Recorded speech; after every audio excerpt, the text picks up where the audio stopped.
السلام علیکم ورحمۃ اللہ وبرکاتہ۔ نحمدہ ونصلی علی رسول الکریم، اما بعد۔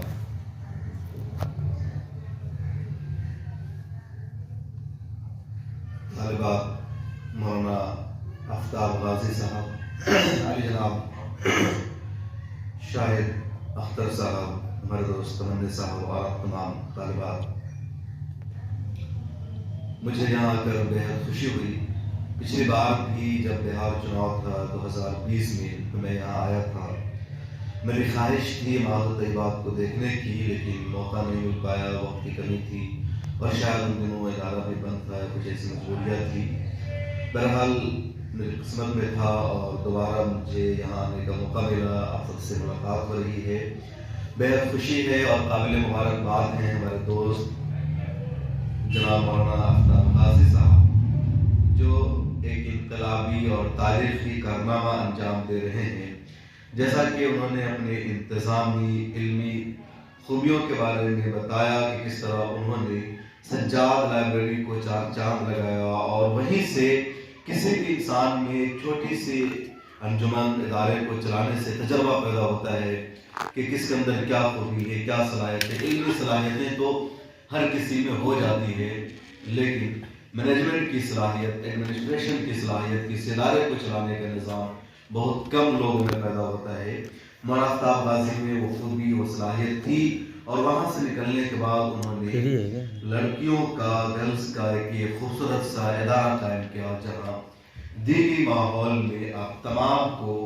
دینی تعلیم دی جا رہی ہے، عصری تعلیم دی جا رہی ہے، ہر طرح کی تربیت کی جا رہی ہے، آپ کو لکھنے کا بھی ہنر سکھایا جا رہا ہے، بولنے کا بھی طریقہ بتایا جا رہا ہے۔ اور غائبانہ طور پر میں اکثر آپ سب کی ایکٹیویٹیز سے، سرگرمیوں سے باخبر رہتا ہوں، دیکھتا رہتا ہوں، کیونکہ مولانا آفتاب غازی صاحب یہاں کی چیزوں کو دنیا کو بتاتے ہیں، اور اس کے لیے جو ہر طرح کے ذرائع ہو سکتے ہیں، انٹرنیٹ کا استعمال ہو، ویڈیوز کا استعمال ہو، میڈیا کا استعمال ہو، پرنٹ اخبارات کا استعمال ہو، تمام ذرائع کو استعمال کر کے دنیا کو بتاتے ہیں، ہم سب تک بھیجتے ہیں، اور ہم سب اچھی طرح واقف ہیں۔ اور انہی چیزوں نے شوق پیدا کیا کہ چلے دیکھیں کیا ہے معاذ طیبات میں، کیسے وہاں کی طالبات ہیں، کیا ان کا ٹیلنٹ ہے۔ اور یہاں قدم رکھتے ہی جب میں نے دوسرے کمرے میں قدم رکھا، قابل مبارکباد ہے، اور اس سے اندازہ لگتا ہے کہ آپ میں تمام خوبیاں موجود ہیں، تمام صلاحیتیں موجود ہیں، اور آپ صحیح میں اسلام کی نمائندہ ہے،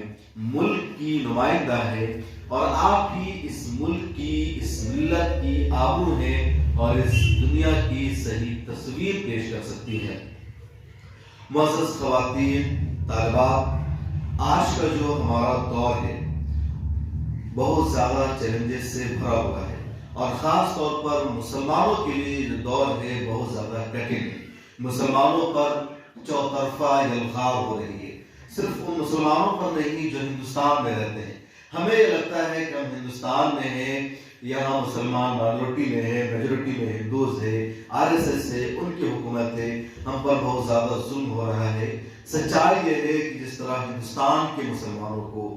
چوطرفہ مشکلات کا سامنا ہے، جس طرح ہندوستان کے مسلمانوں کو محسوس ہوتا ہے کہ ان کی فکروں پر حملہ ہو رہا ہے، ان کی تہذیب پر حملہ ہو رہا ہے، ان کے نظام زندگی پر حملہ ہو رہا ہے، ان کی سیاست کو دبایا جا رہا ہے، ان کے تعلیمی نظام کو کمزور کیا جا رہا ہے، ان کے سماجی نظام کو کمزور کیا جا رہا ہے، ان کے معاشرتی نظام پر حملہ کیا جا رہا ہے۔ اسی طریقے سے پاکستان کا بھی معاملہ ہے، بنگلہ دیش کا بھی معاملہ ہے، سعودی عرب اور دنیا کے ان تمام ملکوں کا معاملہ ہے جہاں مسلمان میجورٹی میں ہے، جہاں مسلمانوں کی حکومت ہے، جہاں مسلمانوں کی طاقت ہے، وہاں بھی مسلمانوں پر فکری الغار ہو رہی ہے، تہذیبی حملہ ہو رہا ہے، معاشرتی حملہ ہو رہا ہے، سماجی حملہ ہو رہا ہے، اور اس پورے ماحول میں ایک مرتبہ پھر پوری دنیا کو امید ہے اسی ہندوستان سے کہ ہندوستان کے مرد، ہندوستان کی خواتین دنیا کا رخ موڑ سکتے ہیں۔ اور تازہ معاملہ لے لیجئے، ابھی حجاب کا ہی معاملہ چل رہا ہے۔ ہندوستان دنیا کا کوئی پہلا ملک نہیں ہے جہاں اسکول اور کالجز میں خواتین یا مسلم لڑکیوں کے حجاب پہننے پر پابندی عائد کی جا رہی ہے۔ یا حجاب پہن کر جانے سے روکا جا رہا ہے، بلکہ دنیا کے کئی ایسے ممالک ہیں جہاں پہلے سے حجاب پہننے پر پابندی ہے۔ سرعام حجاب پہننے کی وجہ سے جرمانہ لگایا جاتا ہے۔ فرانس ہے، آئرلینڈ اور ایسے کئی سارے ملک ہیں، ان سب ملکوں میں ہنگامہ ہوا، حجاب پر پابندی لگی، تو دنیا کو پتہ ہی نہیں چلا کہ ان ملکوں میں حجاب پر پابندی ہے، کسی کو حجاب پہننے سے روکا جا رہا ہے۔ ان خواتین نے کبھی کوئی حجاب کے لیے اپنے رائٹس اور حقوق کی بات کی ہو، لیکن جب ہندوستان کے صوبہ کرناٹک میں مسلم لڑکیوں کو حجاب پہننے سے روکا گیا، کالج میں باحجاب ہو کر انٹری کرنے سے روک دیا گیا، تو انہوں نے ہمت نہیں ہاری، گھر خاموش ہو کر نہیں بیٹھ گئی، یا پرنسپل کی کالج کے حکم کو فالو کرتے ہوئے بے حجاب ہو کر اسکول یا کالج جانا شروع نہیں کر دیا، بلکہ اس کے لیے انہوں نے احتجاج کیا، عدالت کا دروازہ کھٹکھٹایا، سڑکوں پر نکل کر پروٹیسٹ کرنا شروع کیا، اور اس کا اثر یہ ہوا کہ آج ہندوستان کے ہر شہر، ہر کونے میں احتجاج ہو رہا ہے۔ آپ سب اس احتجاج کا حصہ ہے، آپ سب نے بھی پروٹیسٹ کیا ہے، اور صرف ہندوستان نہیں بلکہ فرانس میں، امریکہ میں، برطانیہ میں، جرمنی میں، دنیا کے ہر خطے میں، ہر ملک میں اس حجاب کو لے کر کی آواز اٹھ رہی ہے۔ مسلم مہیلاؤں کو دنیا بھر سے سپورٹ مل رہا ہے۔ فرانس کے لوگ بھی، جرمنی کے لوگ بھی، جنہوں نے اپنے ملکوں میں ہی حجاب پر پابندی لگا رکھی ہے، وہ آج ہندوستان کی مسلم خواتین کے فیور میں، ان کے سپورٹ میں بول رہے ہیں، ان کے اسٹیٹمنٹ آ رہے ہیں کہ حجاب پہننا غلط نہیں ہے، حجاب پہننا کسی کا بنیادی حق ہے، فنڈامنٹل رائٹ ہے۔ جس طریقے سے کسی کو یہ حق حاصل ہے کہ وہ جنس پہنے، کسی لڑکی کو یہ حاصل ہے کہ کوئی دوسرا لباس پہنے، اسی طرح ایک لڑکی کو یہ حق حاصل ہے کہ وہ حجاب کا استعمال کرے، وہ حجاب پہنے۔ اگر بات بنیادی آزادی کی ہے، فنڈامنٹل رائٹ کی ہے، تو جس طریقے سے کسی کا کپڑا نہ پہننا اس کے لیے فنڈامنٹل رائٹ ہو سکتا ہے، اسی طریقے سے کسی کا کپڑا پہننا، اپنے جسم کو ڈھانپنا، اپنے حقوق کی، اپنے جسم کی حفاظت کرنا، دوسروں سے خود کو بچا کر رکھنا بھی اس کی بنیادی آزادی ہے، اس کی مرضی ہے۔ اگر اس سے اس کو روکا جاتا ہے کہ اس کی آزادی اور اس کی مرضی کے خلاف عمل ہوگا۔ ہاں، پھر بعد میں ہم جج کریں گے کہ ایک وہ ہے، ایک وہ مذہب ہے، ایک وہ سماج ہے جہاں کہا جاتا ہے لڑکیوں کو جنس پہننے کے لیے، ایک وہ سماج ہے جہاں لڑکیوں کو کہا جاتا ہے بکنی پہننے کے لیے، ایک وہ سماج ہے جہاں لڑکیوں کو کہا جاتا ہے ساڑی پہننے کے لیے، ایک وہ سماج ہے جہاں لڑکیوں کو کہا جاتا ہے اسکرٹ پہننے کے لیے، اور ایک وہ سماج ہے جہاں لڑکیوں کو کہا جاتا ہے نقاب پہننے کے لیے، باپردہ رہنے کے لیے۔ اب خود آؤ، جائزہ لو، سوچو کہ کہاں زیادہ تہذیب جھلکتی ہے، کہاں زیادہ حیا جھلکتی ہے، کہاں زیادہ پردگی جھلکتی ہے، کہاں زیادہ بے حیائی ہے، کہاں زیادہ بے شرمی ہے۔ اور جب بات آئے گی تجزیہ کرنے کی، غور فکر کرنے کی، ایک دوسرے کا جائزہ لینے کی، تو ہر کوئی یہی سوچنے پر مجبور ہوگا کہ اسلام نے اپنی خواتین کو، قرآن نے مسلمانوں کو جو لباس دیا ہے، جس طریقے کا کپڑا پہننے کا حکم دیا ہے، جس طریقے کا حجاب استعمال کرنے کا حکم دیا ہے، اس میں خوبصورتی ہے، اس میں تحفظ ہے، اس میں زندگی کی ضمانت ہے، اس میں سماج کے لیے میسج ہے، اور اسی کو ساری دنیا فالو بھی کر رہی ہے، اور جو لوگ نہیں کر رہے ہیں وہ کل ہو کر کے ضرور کریں گے۔ میں بات یہ کر رہا تھا کہ جو موجودہ حالات ہیں، چیلنجز بہت زیادہ ہے، حالات بہت زیادہ مایوس کن ہے، اور ان تمام حالات کے درمیان ہمیں اور آپ سب کو ثابت قدم رہنا ہے، ایک میسج دینا ہے ہندوستان کو بھی اور پوری دنیا کو بھی کہ ہم وہ ہیں، ہم اس قوم کی بیٹیاں ہیں، ہم اس قوم کی نمائندہ ہیں، ہم اس نبی محمد عربی صلی اللہ علیہ وسلم کو ماننے والے ہیں، ہم اس قرآن کریم پر عقیدہ رکھتے ہیں جس میں پوری دنیا کا، پورے زمانے کا، قیامت تک کا اور قیامت کے بعد کے احوال بتائے گئے ہیں، ہر ایشو کا حل بتایا گیا ہے، ہر مسئلے کا حل بتایا گیا ہے، اور ہم وہ ہیں جنہوں نے قوموں کی تقدیروں کو بدلنے کا کام کیا ہے، ہمارا تعلق اس قوم سے ہے جنہوں نے برسوں پوری دنیا پر حکومت کی ہے. ہم اس ملت سے تعلق رکھتے ہیں جنہوں نے تقریباً 1400 میں سے 1300 سال تک پوری دنیا پر بطور سپر پاور بن کر حکومت کی ہے. اس لیے ہمیں کسی دوسری قوم سے، کسی دوسری تہذیب سے سیکھنے کی ضرورت نہیں ہے. ہمیں کسی کی فکر اپنانے کی ضرورت نہیں ہے. ہمیں کسی کے لباس کو فالو کرنے کی ضرورت نہیں ہے، بلکہ ہمارے پاس ہر چیز موجود ہے. قرآن کریم ہماری رہنما کتاب ہے، وہ ہمارے لیے مشعل راہ ہے، اور اس میں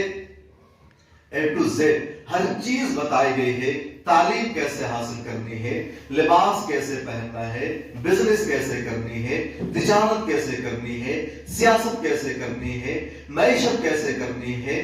جرنلزم کیسے کرنا ہے، میڈیکل کے نظام کو کیسے اپنانا ہے. اسلام نے ساری چیزوں کا ہمیں طریقہ بتایا ہے، ساری چیزوں کی ہمیں تعلیمات دی ہے.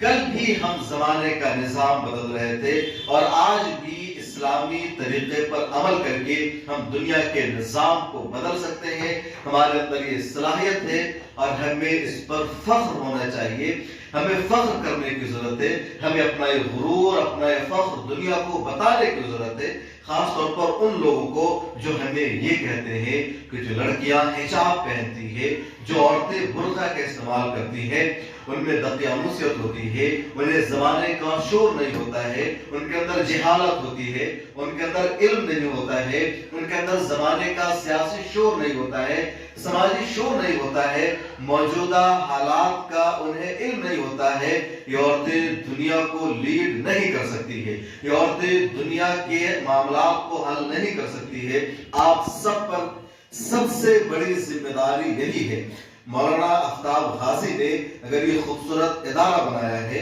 اگر یہ مکتب اور مدرسہ انہوں نے تشکیل دیا ہے، ایسا سارا نظام بنایا ہے، آپ سب کو اکٹھا کیا ہے، اور آپ سب کو تعلیم دی جا رہی ہے، تو آپ سب کی سب سے بڑی، سب سے بنیادی ذمہ داری یہی ہے کہ آپ کو پوری دنیا کو اس چیلنج کرنا ہے، انہیں بتانا ہے، ان کے یہاں ثابت کرنا ہے کہ ہم نے حجاب کا استعمال کر کے، باپردہ رہ کر کے، نقاب پہن کر کے تعلیم حاصل کی. ہم نے اسلام کو بھی سیکھا، ہم نے دنیا کو بھی سیکھا، ہم نے قرآن کریم کو پڑھنا سیکھا، اور ہم تمہیں بتاتے ہیں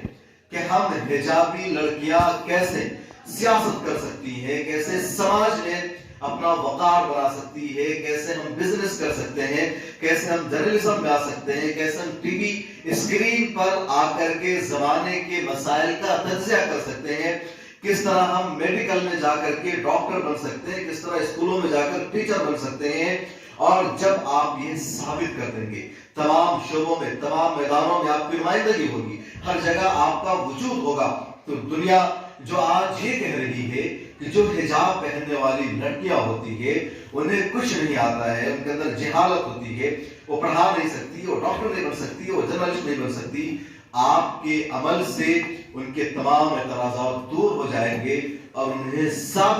انہیں تسلیم کرنا پڑے گا کہ ہمارا خیال، ہمارا نظریہ غلط تھا. اس حجاب کے اندر ہر طرح کا ٹیلنٹ چھپا ہے، ہماری سوچ غلط تھی، ہم جو کچھ سوچ رہے تھے، جو کچھ اندازہ لگا رہے تھے، وہ سراسر غلط ثابت ہوا. ان کے اندر مکمل صلاحیت موجود ہے، ہر طرح کا ٹیلنٹ موجود ہے، اور انہوں نے ہمیں سوچنے پر مجبور کیا کہ ہماری سوچ غلط تھی، وہ غلط نہیں ہے. آج حجاب کی اہمیت کو ثابت کرنے کے لیے، حجاب کے فوائد کو ثابت کرنے کے لیے سڑکوں پر اترنا پڑ رہا ہے، پروٹیسٹ کرنا پڑ رہا ہے، آپ کو بولنا پڑ رہا ہے کہ حجاب اسلام کا انٹرنل پارٹ ہے، مذہب اسلام کا ایک شعار ہے. قرآن کریم میں حکم دیا گیا ہے، حجاب کے دینی فائدے ہیں، یہ دنیاوی فائدے ہیں، یہ معاشرتی فائدے ہیں، یہ سماجی فائدے ہیں. لیکن جب آپ خود حجاب پہن کر دنیا کے تمام شعبوں میں نمائندگی کرنا شروع کر دیں گی، ہر جگہ آپ کا وجود ہوگا، تو پھر آپ کو سڑکوں پر اترنا نہیں پڑے گا، ہمیں بولنا نہیں پڑے گا، ہمیں ٹی وی چینلوں کی، میڈیا کی، سوشل میڈیا کی ضرورت نہیں پڑے گی، بلکہ خود ہمارا عمل ہی ثابت کر دے گا کہ حجاب کتنا اہم ہے اور ہر کوئی اسے اپنانے پر مجبور ہوگا۔ بہت پہلے اخبار میں ہی میں نے ایک واقعہ پڑھا تھا، پتہ نہیں کہاں تک سچ ہے، لیکن کئی لوگوں نے ذکر کیا کہ امریکہ کی خاتون ریسرچ کر رہی تھی کہ حجاب کے کیا فائدے ہیں اور کیا نقصانات ہیں۔ حجاب کے بارے میں بار بار مسلمانوں کی طرف سے یہ دلیل دی جاتی ہے کہ حجاب پہننے کی وجہ سے عورتوں کو تحفظ ملتا ہے، سکون ملتا ہے، غلیظ نگاہوں سے حفاظت ہوتی ہے، کوئی انہیں چھیڑ چھاڑ نہیں کر سکتا ہے، کوئی غلط نظروں سے نہیں دیکھ سکتا ہے۔ اس کے برخلاف دوسری طرف وہ عورتیں جو حجاب نہیں پہنتی ہے، جو پردہ نہیں کرتی ہے، ان کی طرف اوباش لڑکوں کی نظریں جاتی ہے، ہر کوئی انہیں سستا مال سمجھ بیٹھتا ہے، ہر کوئی غلیظ نظروں سے اس کی طرف دیکھتا ہے۔ ریئلٹی کیا ہے، سچائی کیا ہے، اس نے پریکٹیکل کرنے کی کوشش کی کہ چلو آزماتے ہیں۔ چنانچہ ایک دن وہ خاتون جینس پہنتی ہے اور جینس پہن کر، ٹی شرٹ پہن کر مارکیٹ میں گھومتی ہے، چکر لگاتی ہے، کئی سڑکوں پر جاتی ہے تو اسے کئی لڑکے چھیڑتے ہیں، کئی لوگ غلیظ نگاہوں سے دیکھتے ہیں، کئی لوگ ہائی ہیلو اور فرینڈ شپ کرنے کی کوشش کرتے ہیں۔ اس کے دو تین دنوں کے بعد وہی خاتون برقع پہنتی ہے، حجاب استعمال کرتی ہے اور اسی طرح پبلک پیلیس پر، کھلے مقامات پر، عام جگہوں پر جاتی ہے تو کوئی اسے غلط نگاہوں سے نہیں دیکھتا، کوئی اسے کڈنیپ کرنے کی کوشش نہیں کرتا، کوئی اسے ہائی ہیلو کر کے چھیڑخانی کرنے کی کوشش نہیں کرتا۔ ان دونوں واقعات کا مشاہدہ کرنے کے بعد وہ خاتون خود اپنا تجزیہ لکھتی ہے کہ جب میں نے حجاب پہنا تو مجھے سکون ملا، مجھے عزت محسوس ہوئی، مجھے حیا محسوس ہوئی،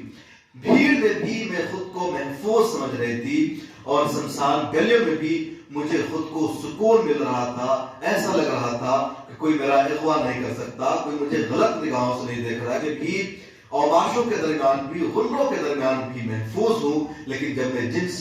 پہنے ہوئی تھی تو مجھے یہ تحفظ حاصل نہیں تھا، میرا احساس ایسا نہیں تھا۔ تو ایک امریکن خاتون کا یہ خود کا تجزیہ ہے، تجربہ ہے جو اس نے خود پریکٹیکل کر کے بتایا۔ میں یہ کہنا چاہ رہا تھا کہ جب آپ اس ادارے سے نکلیں گے، تمام شعبوں میں آپ کی نمائندگی ہوگی تو آپ کا عمل ہی ثابت کر دے گا کہ پردہ کی کیا اہمیت ہے، حجاب کی کیا اہمیت ہے۔ معزز خواتین اور طالبات، یہ جو ہمارا دور ہے، جس زمانے سے ہم گزر رہے ہیں، ہمیں ہر شعبے میں اپنی نمائندگی درج کرانے کی ضرورت ہے اور آپ کے اوپر ملت کی، آپ کے کندھوں پر قوم کی ذمہ داری عائد ہوتی ہے۔ آپ ہر شعبے میں قوم کو آگے بڑھائیں، اپنے تحفظ کے ساتھ، اپنے اسلامی شعار کے ساتھ۔ آپ سب کو، جیسا کہ میں نے پہلے بھی کہا، کہ آپ سب کو مختلف میدانوں میں کام کرنے کی ضرورت ہے۔ آپ سب یہاں پڑھ رہی ہیں، آپ کو عالمہ کی سرٹیفکیٹ مل جائے گی، لیکن اس کا مطلب یہ نہیں کہ آپ خود کو وہیں تک محدود رکھیں، بلکہ اس سے آگے بڑھیں۔ آپ میڈیکل کے فیلڈ میں بھی جائیں، دوسرے شعبوں میں جائیں، جرنلزم کے شعبوں میں بھی آئے۔ بہت زیادہ ضرورت محسوس ہوتی ہے جرنلزم کے شعبوں میں مسلم خواتین کی۔ آپ کہیں گے آپ کیسی بات کر رہے ہیں؟ بہت ساری خواتین ہیں، اینکرز ہیں جنہیں ہم جانتے ہیں کہ وہ مسلمان ہیں اور جرنلسٹ ہیں، جرنلزم کر رہی ہے، ٹی وی چینل پر آتی ہیں۔ دراصل ان سے زیادہ آپ کو آنے کی ضرورت ہے، اور میں کیوں یہ بات کہہ رہا ہوں؟ اس لیے کہ ان کی جو سوچ ہے وہ اسلامی سوچ نہیں ہے۔ وہ نام کے مسلمان ضرور ہے لیکن ان کی فکر اسلامی نہیں ہے، ان کی تہذیب اسلامی نہیں ہے، ان کی سوچ اسلامی نہیں ہے۔ اور جب سوچ اسلامی نہیں ہوگی، تہذیب اسلامی نہیں ہوگی، ہماری فکر قرآن والی فکر نہیں ہوگی، تو ہم جیسے ہزاروں مسلمان میڈیا کے میدان میں آ جائیں یا میڈیکل میں آ جائیں یا ٹیچر بن جائیں، سائنسداں بن جائیں، ملت کا بھلا نہیں ہوگا، قوم کا بھلا نہیں ہوگا، ملک کا بھلا نہیں ہوگا۔ بھلا اس وقت سب کا ہوگا جب ہماری سوچ اسلامی ہوگی، ہماری فکر قرآن کریم کے مطابق ہوگی۔ اور یہ جو فکر ہے، یہ جو سوچ ہے، وہ انہی اداروں سے ملتی ہے، وہ انہی مدرسوں میں سوچ ڈیولپ ہوتی ہے جہاں سے ہماری ایک فکر بنتی ہے۔ اور یہ مزاج آپ سب لوگوں کے اندر ہے، اس لیے آپ سب لوگوں کو آنا ہوگا مختلف میدانوں میں۔ جب ایک عالم جرنلسٹ ہوتا ہے اور جب ایک غیر عالم جرنلسٹ ہوتا ہے تو ان کے آئیڈیاز میں، ان کی گفتگو میں، ان کی باتوں میں ہی زمین و آسمان کا فرق محسوس ہو جاتا ہے۔ جب ایک عالمہ ٹی وی چینل پر آئے گی، اپنا تجزیہ کرے گی پردے کے بارے میں، تو کہے گی، پردے کی بے شمار فوائد کو بتا دے گی، وہ تمام جو آپ نے ڈرائنگ کیا ہے آپ سب کے ذہنوں میں ہے، لیکن اگر اس سے قرآن کے علم نہیں ہوگا، اس کی سوچ اسلامی نہیں ہوگی، تو ضرور حجاب پہن کے ٹی وی چینل پر آ جائے گی،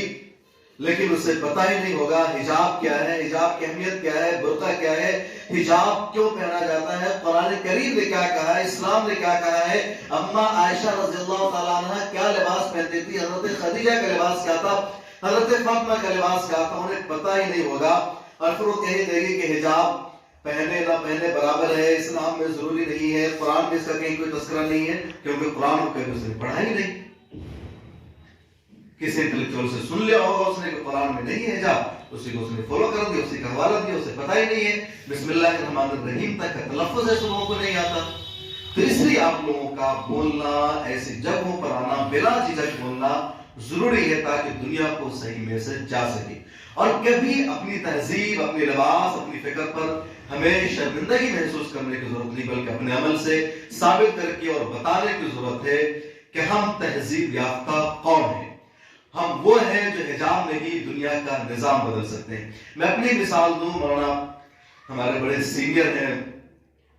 جب میں عالم دین ہوں، دیوبند کا پڑھا ہوں، یا پھر جامعہ سے بعد میں نے بھی کیا، تو جب میں جرنلزم کرتا ہوں، کچھ لکھتا ہوں سیاست کے مسائل پر، سماج کے حالات پر کہیں بھی کچھ بولتا ہوں، تو مجھے اپنے اس بیک گراؤنڈ کے ہونے کا بہت زیادہ فائدہ محسوس ہوتا ہے۔ میرے جو دوسرے کلیگ سے بڑے بڑے چینلوں میں کام کرتے ہیں، آج تک میں بھی نیوز میں، پریس کلب آف انڈیا میں، بہت سارے فون کر کے پوچھتے ہیں کہ جو اسلام میں جو یہ ٹرم ہے، یہ آئیڈیالوجی ہے، یہ کیا ہوتا ہے، یہ حجاب کیا ہے، یہ حلالہ کیا ہوتا ہے، طلاق کیا ہوتا ہے، یہ طلاق خلا، یہ طلاق بائن کیا ہے، یہ خلا کیا ہے، مطلب انہیں سمجھ میں ہی نہیں آتا، وہ کوشش کرتے ہیں پوچھ کر کے اور اس کو بتانے کی کوشش کرتے ہیں، لیکن جب ہمیں پورا بیک گراؤنڈ معلوم ہوتا ہے، اسلامی تاریخ کیا ہے، ہسٹری کیا ہے، فتویٰ کے بارے میں اکثر غلط خبریں دکھائی جاتی ہے کہ فتویٰ تغلقی فرمان، طلبانی فرمان، لیکن جب ہمیں ان چیزوں کا پتہ ہوتا ہے، اس کے بعد ہم رپورٹ کرتے ہیں تو ہمیں بڑی آسانی ملتی، ہم صحیح باتیں صحیح انداز میں لوگوں کو سمجھانے کی صلاحیت رکھتے ہیں، اس کی بنیاد پر ہمیں علم ہوتا ہے، جنہیں معلوم ہی نہیں ہوتا وہ غلط چیزیں پھیلا دیتے ہیں، اور یہی وجہ ہے کہ جب نیشنل میڈیا کے ذریعے یا دوسرے لوگوں کے ذریعے جب چیزیں ہمارے پاس آتی ہے تو ہمیں تو یہی لگتا ہے کہ جان بوجھ کر کے اس کا غلط مطلب بتا رہے ہیں، اس کا غلط لوگوں کو بتا رہے ہیں، اس کی غلط نشر کر رہے ہیں، لیکن 50% تو جان بوجھ کر کرتے ہیں، لیکن 50% غلط فہمی کی وجہ سے بھی ہوتی ہے، کیونکہ انہیں پتہ ہی نہیں ہوتا ہے کہ یہ چیزیں اصل میں ہے کیا، اور ایک دو جرنلسٹ کئی ہوتے ہیں، انہیں زیادہ تر کو پتہ نہیں ہوتا۔ تو یہ ساری باتیں ہیں، اس لیے آپ سب کے کندھوں پر بڑی ذمہ داری ہے، آپ سب خوش نصیب ہیں کہ آپ سب کو اللہ تعالیٰ نے یہ موقع دیا، یہ اپورچونٹی دی ہے، آپ سب یہاں تعلیم حاصل کر رہے ہیں، اور بڑے بڑے علماء کرام آپ کے یہاں آتے ہیں، آپ سے خطاب کرتے ہیں، آپ کو نصیحت کرتے ہیں، یہ آپ کی خوش قسمتی ہے، اور آپ سب کو اسی نہج پر آگے بڑھنے کی ضرورت ہے، کام کرنے کی ضرورت ہے، کیونکہ جب ایک خاتون تعلیم یافتہ ہوتی ہے تو پورا گھر، پورا سماج تعلیم یافتہ ہوتا ہے، اور مولانا آفتاب غازی جیسے پہلے یہ کہا جا رہا تھا کہ علماء کرام جو ہے خواتین کی تعلیم کے دشمن ہیں، عورتوں کو تعلیم نہیں دی جاتی، لیکن دراصل انہوں نے خود علماء کرام پر جو الزام لگ رہا تھا، یہ تعلیم کے ادارہ قائم کر کے عملی طور پر اس الزام کو غلط ثابت کیا کہ دارالعلوم دیوبند کے فضلاء، علماء، عالم دین صرف مردوں اور لڑکوں کی تعلیم کی فکر نہیں کرتے، بلکہ اسی طرح وہ لڑکیوں کی تعلیم کے لیے بھی فکر مند ہے، ادارے قائم کر رہے ہیں، اور یہ خوبصورت ادارہ اس کی جیتی جاگتی مثال ہے۔ بچے آپ کو لکھنا چاہیے، پڑھنا چاہیے، تقریر کیجیے، اسپیچ دیجیے، اور جو بھی یہاں کا نظام ہے، رول ہے، اس کو فالو کیجیے۔ انجمن کا پروگرام بہت خوبصورت ہوتا ہوگا کیونکہ مولانا نے اچھی طرح اس پر وضاحت کی ہے، تو آپ سب اس میں بڑھ چڑھ کر حصہ لیجیے، بولیے، تقریر کیجیے، کہیں پر بھی آپ کو کچھ بھی لگے کہ آپ ملت ٹائمز کے پلیٹ فارم پر آنا چاہتے ہیں، بولنا چاہتے ہیں، آپ کی کوئی اچھی سی اسپیچ ہے، کسی ڈیبیٹ میں آپ حصہ لینا چاہتے ہیں، یا کوئی ایسا ایشو ہے آپ کو لگتا ہے کہ اس ایشو پر ہمیں بولنا چاہیے، جو لوگ ہیں صحیح بات نہیں کر پا رہے ہیں، تو آپ رابطہ کیجئے، مولانا سے کہیے، اور ملت ٹائمز کا پورا پلیٹ فارم آپ کے لیے حاضر رہے گا، اویلیبل رہے گا، اور ہم چاہیں گے کہ آپ لوگ زیادہ سے زیادہ گفتگو کریں، بلکہ ہم تلاشتے ہیں۔ ابھی ہمارا ایک شو آتا ہے رات کے 8 بجے دیش کے ساتھ، وہ پینل ڈسکشن بھی 6 لوگ اس میں ہوتے ہیں، اور کوشش کرتے ہیں کہ اپنے لوگوں کو بلائیں۔ ہماری ایک فکر یہ بھی ہوتی ہے کہ ہم تربیت کر لیں، اپنے لوگوں کو سامنے لا رہے ہیں کہ وہ بولنا سیکھیں، بولنا جانے، دنیا جانے کیسے سے مسلم ایک اسکالر، انٹلیکچوئل، دانشور ہیں جو بول سکتے ہیں، جن کے اندر ہر چیز کا جواب دینے کی صلاحیت ہے۔ تو آپ سب لوگ بھی دلچسپی رکھیے، سنیے، بولیے، اور ہر طرح کے کاموں میں خود کو مصروف رکھیے، یہی ہماری آپ سب سے درخواست ہے۔ ابھی میں نے مولانا سے بھی کہا کہ آپ لوگوں نے جو پینٹنگ بنائی کافی خوبصورت ہے، اور ابھی ہم کیمرے پر تو ہم آپ سے بات چیت کر رہے ہیں، ملت ٹائمز کے لیے اسپیشلی ایک پروگرام ہم شوٹ کریں گے، آپ سب کو اس میں شرکت کریں گے کہ حجاب کے بارے میں آپ کی کیا سوچ ہے، آپ کی کیا رائے ہے، آپ نے پینٹنگ بنائی، کیسے بنائی، کیا میسج دیا، ان سب پر آپ اپنی بات رکھیں کھل کر کے کیمرے میں، تاکہ وہ لوگ جو یہ کہہ رہے ہیں کہ قرآن کریم میں حجاب کا ذکر نہیں ہے، وہ لوگ جو یہ کہہ رہے ہیں کہ حجاب کا استعمال کسی کا بنیادی رائے نہیں، یا وہ لوگ جو جہالت کی بنیاد پر شاید جان بوجھ کر کہہ رہے ہیں کہ کالج کا اپنا ایک یونیفارم ہوتا ہے اور لڑکیاں وہاں حجاب پہن کر نہیں جا سکتی ہے، آپ ان سب کو جواب دیں، ان سب کو بتائیں کہ حجاب کیا ہے، نقاب کیا ہے، اسلام کا حجاب دوسروں سے کتنا اہم اور مختلف ہے، اسلام کی تعلیم کیا ہے، اس کے کیا فائدے ہو سکتے ہیں۔ تو آپ سب کو ان ایشوز پر بولنا ہے، بات چیت کرنا ہے۔ میری باتوں کے ساتھ رخصت چاہتا ہوں، بہت اچھا لگا آپ سب سے بات چیت کر کے۔ میری دعا ہے کہ اللہ تعالیٰ آپ سب کو اپنے اپنے مقاصد میں کامیابی عطا فرمائے، اور اس ادارے کو دن دگنی رات چوگنی ترقی نصیب فرمائے۔ بہت شکریہ، جزاکم اللہ۔